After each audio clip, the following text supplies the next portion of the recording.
Picture this. You wake up, open Roblox, and somehow the internet has collectively agreed that stealing bizarre AI-generated creatures with names that sound like somebody dropped their keyboard into a washing machine is the peak gaming experience. Welcome to Steal a Brainrot, the game where your entire existence revolves around grabbing strange little creatures, defending your collection, and slowly questioning why you have spent 4 straight hours protecting something called Bing Bong Spaghetti Wizard from another player named XX Dark Sigma Godex.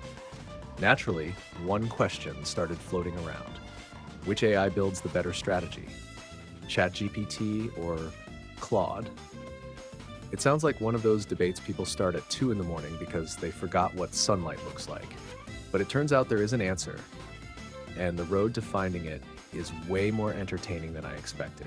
The rules were simple. Both AIs would receive the exact same prompt. Build the ultimate strategy for dominating Steal a Brainrot from a fresh account. No secret information, no custom instructions. Same challenge, same starting line. Then we would compare everything from efficiency and creativity to how practical the advice actually was. Because there is a huge difference between a strategy that sounds intelligent and one that survives contact with actual Roblox players who have absolutely no respect for your feelings. Right away, the personalities started showing. ChatGPT wasted no time organizing the entire approach. Everything was broken into sections. Early game priorities, main priorities, mid-game progression, risk management, currency optimization, defensive layouts. It looked less like gaming advice and more like somebody handed me a business plan for becoming rich through absurd digital creatures. Claude, meanwhile, took a different route. Instead of immediately listing optimized steps, it focused more on explaining why each decision mattered.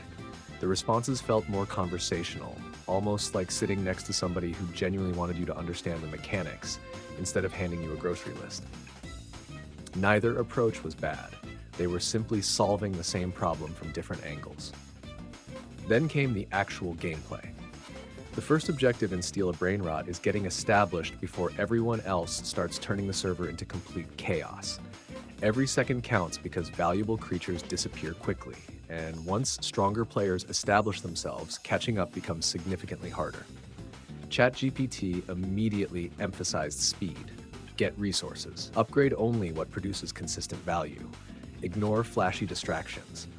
Focus on repeatable income before chasing expensive creatures.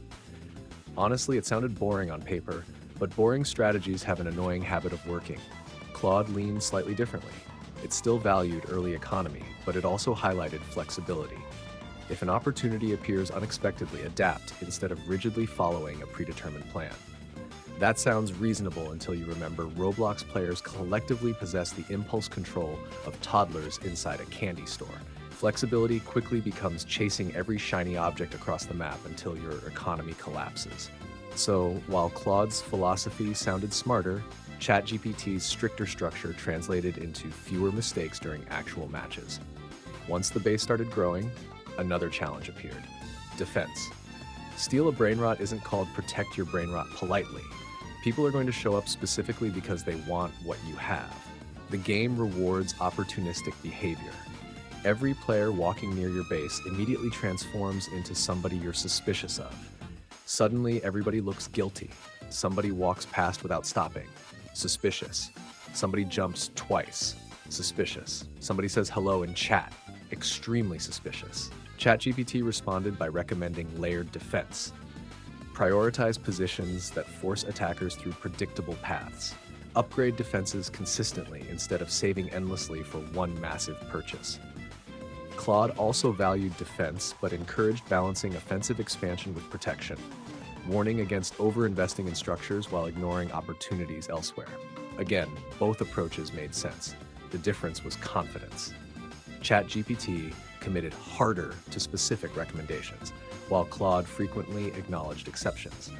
Depending on your personality, either style becomes an advantage. If you want direct instructions, ChatGPT feels decisive. If you enjoy understanding trade-offs, Claude feels more educational. Eventually, the economy reached the point where expensive brainrots entered the conversation. This is where things became surprisingly entertaining because both AIs started prioritizing completely different mindsets.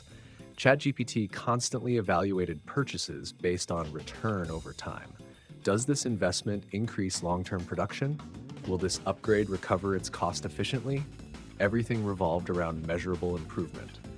Claude occasionally suggested considering player behavior more heavily. Sometimes buying an intimidating creature discourages attacks regardless of mathematical efficiency. That's fascinating because psychology genuinely matters in multiplayer games. People hesitate before attacking bases that appear stronger, even if appearances are misleading. Suddenly, the comparison stopped being about numbers and started becoming a debate between optimization and perception. Neither side was completely right or wrong. They were highlighting different aspects of winning.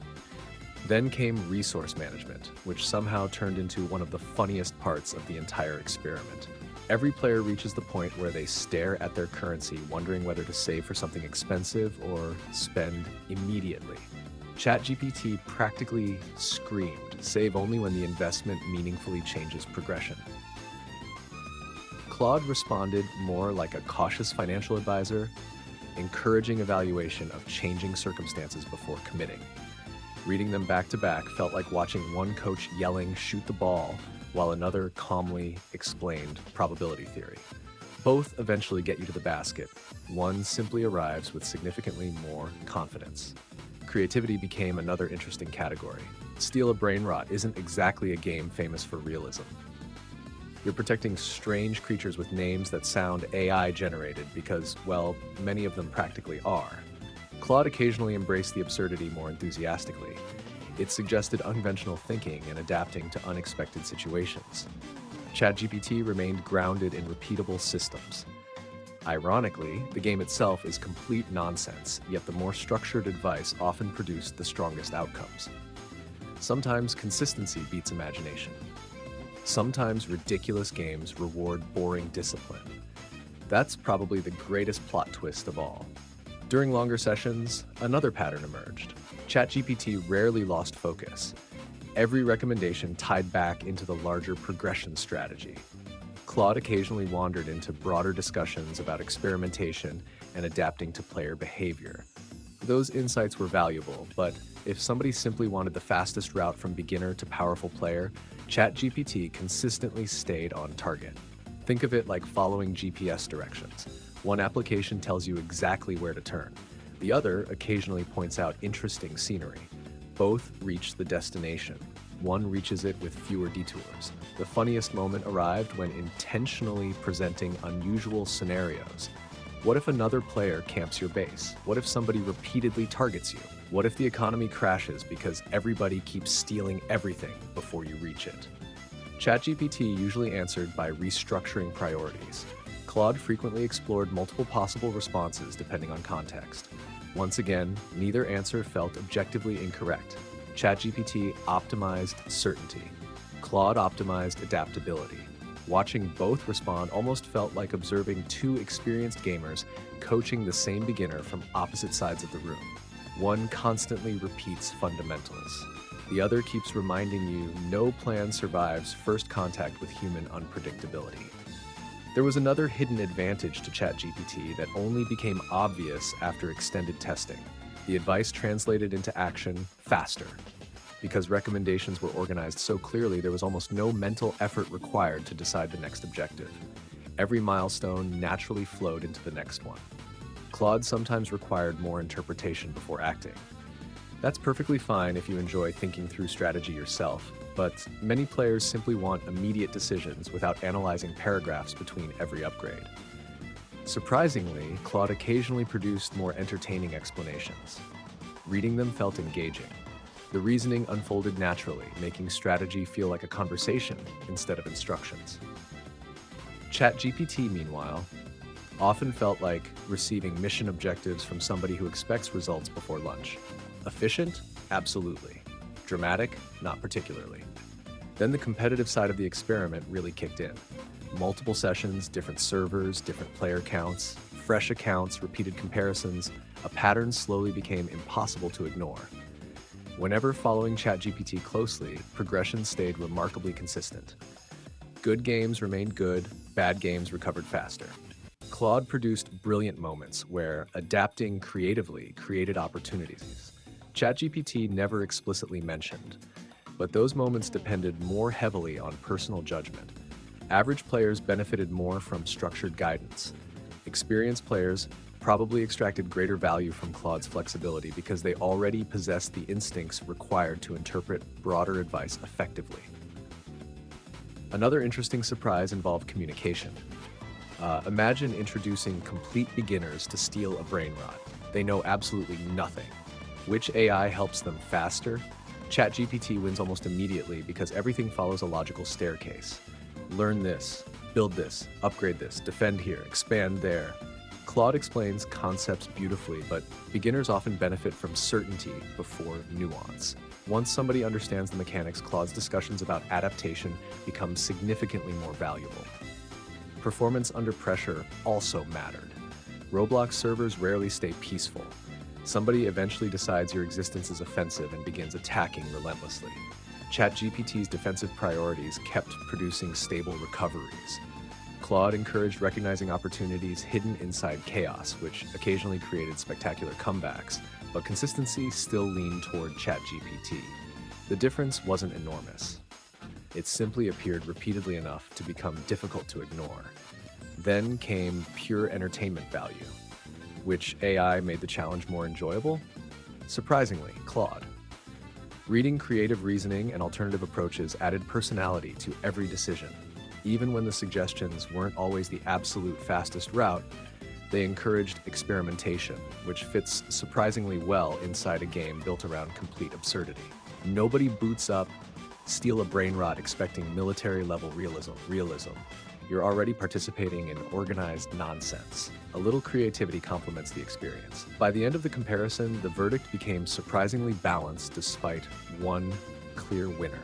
If your goal is reaching stronger progression faster, minimizing mistakes, and following a reliable roadmap from beginner to advanced player, ChatGPT takes the trophy. The organization, consistency, and practical focus repeatedly translated into stronger results across multiple sessions. It felt like having somebody quietly optimizing every decision before you even made it. Claude deserves plenty of credit because its advice often encouraged smarter, long-term thinking beyond individual upgrades.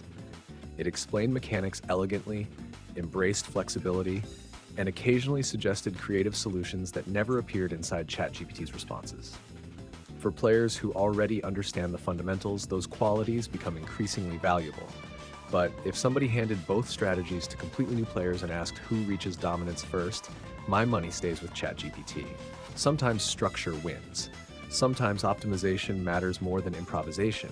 Sometimes the fastest path really is the boring one. That doesn't make Claude bad. Far from it. The comparison felt less like watching one AI completely crush another and more like watching two skilled players specialize in different styles. One plays chess with a notebook full of opening theory, the other studies the opponent sitting across the table. Both achieve impressive results. They simply arrive through different philosophies. So if you're loading into Steal a Brainrot, wondering which AI deserves control of your strategy, ChatGPT earns the recommendation. It stays focused. It avoids unnecessary distractions. It consistently pushes progression forward. Claude remains an excellent alternative, especially if you enjoy understanding why strategies work instead of simply following instructions. Either way, the strangest part of this entire experiment isn't the winner. It's the fact that thousands of people willingly spend their free time protecting bizarre internet creatures with names that sound generated during a fever dream, while two artificial intelligences quietly argue over the mathematically correct way to steal them. Somehow, against all odds, that sentence perfectly describes modern gaming.